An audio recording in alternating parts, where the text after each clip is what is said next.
nhớ buồn, làm con phải hiểu.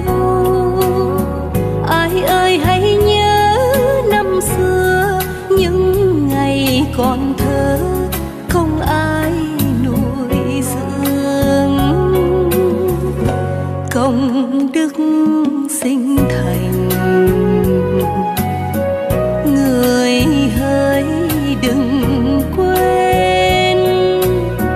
Công cha như núi Thái Sơn, nghĩa mẹ như nước trong nguồn chảy ra. Người ơi làm người ở trên đời,